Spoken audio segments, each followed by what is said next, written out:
think about this for a second. In Kenya today, if you want to run for president, basically you just need to be eligible to be a member of parliament. Yeah, that's the baseline. That's it.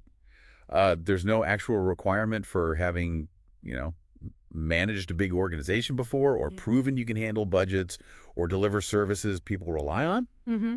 So every election, it can feel a bit like, well, a national gamble. It really can. And it's a situation that carries, significant risks when the top job, the presidency, is open to people who haven't really shown leadership at that kind of scale. Well, the potential for mistakes, for learning on the job right at the very top, it's very real. Exactly. And like the sources we looked at point out, in a place like Kenya, where voting can be quite emotional, driven by personality, maybe tribal loyalties, charisma can sometimes just push competence aside. Right. So today on the Deep Dives, we're going to drill down into a really interesting potential solution that's being discussed. It's a constitutional amendment. And the core idea is that presidential candidates must have successfully served a term as a county governor first. Right. A specific prerequisite. Yeah. So our mission here is to really unpack the arguments for this change, try to understand what its impact could be, and maybe even look around globally, see how other places handle, grooming their leaders. We're drawing on some recent reports that lay this all out. That's good. Okay, so let's get into it. What's the fundamental problem, the core issue that this amendment is trying to fix? Well, the basic issue, and the reports are pretty clear on this, is one analysis called leadership roulette. Roulette. Oh. Yeah. Right now, the Kenyan Constitution, I think it's Article 137, 1B, it ties being eligible for president directly to being eligible to be an MP. Which, as we said, isn't a very high bar in terms of leadership experience. Exactly. It mainly focuses on things like citizenship, age, not being disqualified for some reason. But what's really missing, what's glaringly absent, is any need for actual substantial executive experience, governance experience. Yeah, one of the sources had this really vivid analogy. It's like handing over the steering wheel of the country to people who have never driven a car. Oof. Yeah, that hits home. It's a powerful image. Yeah. And the consequences, well, we see them, don't we? You think about the money wasted on stalled projects, the policy U-turns. That's the real cost, isn't it? The cost of inexperience at the helm. It is, and the sources definitely point to this pattern. You see corruption undermining trust, promises made but not kept, which just leads to cynicism. Public services struggling, which hits ordinary people the hardest, national debt growing and growing, burdening the future, and just this general sense of disappointment, really, with politics.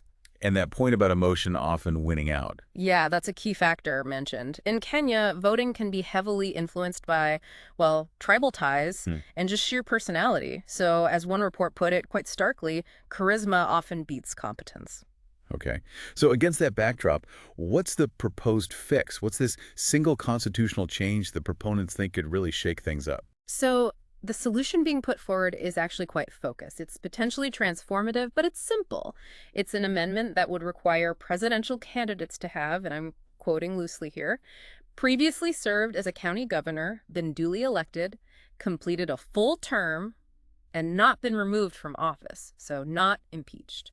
So basically, you need to have successfully finished a full term as governor without being kicked out before you can even aim for the presidency. That's the essence of it. Yes, a prerequisite. So why governors specifically? What's the thinking behind making that role the necessary stepping stone? The argument is that governors are, well, they have to be operational leaders. They're not just talking policy from afar. They're doing stuff. They're doing stuff. They're directly responsible for managing pretty large budgets, handling real-world crises, think about health scares or floods, overseeing big teams of staff, and crucially, they're constantly under scrutiny. By who? From the public, through elections, from the Senate, which oversees them, from the media. Their work is very visible, very tangible.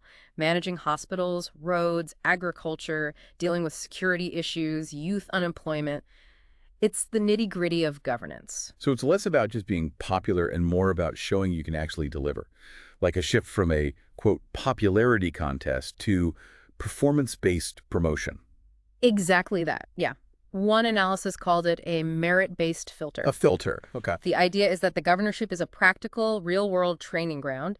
It's where potential national leaders can actually demonstrate their abilities, show their mettle, and be held accountable for the results. Which contrasts with the current situation. Right, where someone can potentially rise to the very top based more on, clever slogans, mobilizing their base, often along tribal lines, and just being good on camera, maybe without a solid track record of actually governing effectively. Okay, but what about the argument, doesn't this limit democracy? Doesn't it restrict who can run? That's bound to come up.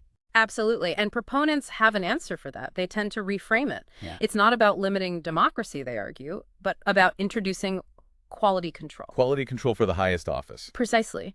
It's not about stopping ambition, but about setting a standard, a necessary qualification to protect the country from one article called Trial and Error Presidents.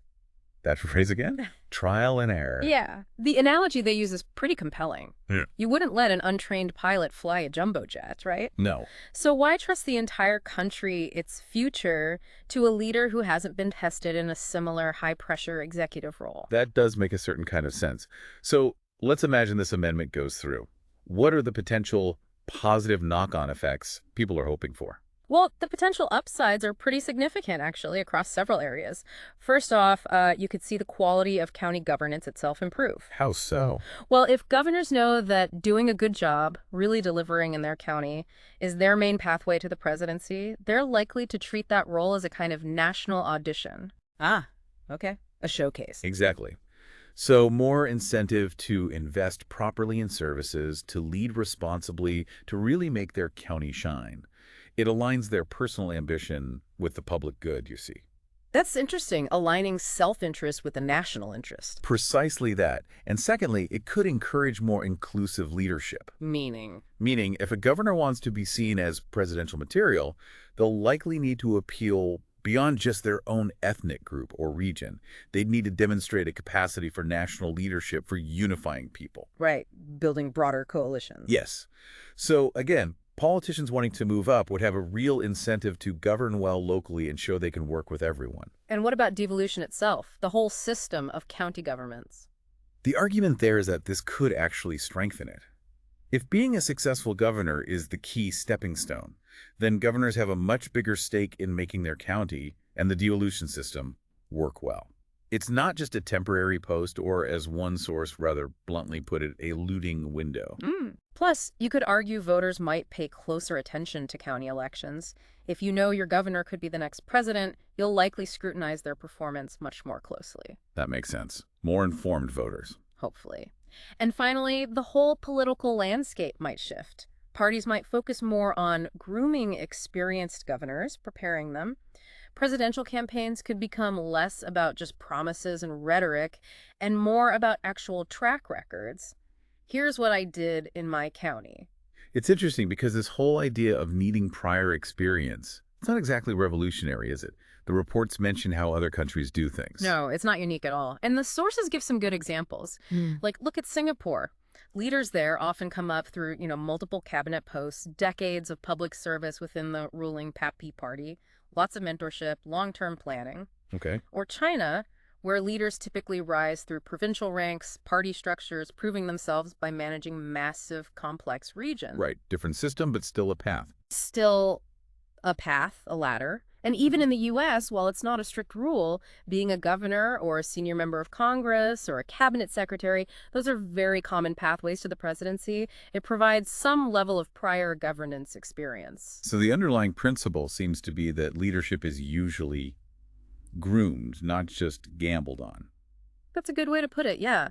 Successful systems tend to have some kind of pipeline where potential leaders are tested, they prove themselves at different levels before they get to the very top. So just to really hammer it home, this proposal isn't about stopping anyone's dream of leading, but about saying, okay, great ambition, now show us you can handle a comparable job first. Like that analogy, you wouldn't marry someone you've never even dated. Exactly. It's applying a sort of common sense logic to what is arguably the most important job in the country. Think about the potential savings, too. Avoiding those costly trial and error presidencies, the political chaos that can ensue, the billions lost on maybe ill-conceived projects. Yeah, the cost of instability. It's huge. And one report made a point of saying this isn't just an academic idea, there's a movement behind it, particularly involving younger people, Gen Z, who've, grown up seeing the consequences of ineffective leadership and are pushing for real systemic changes.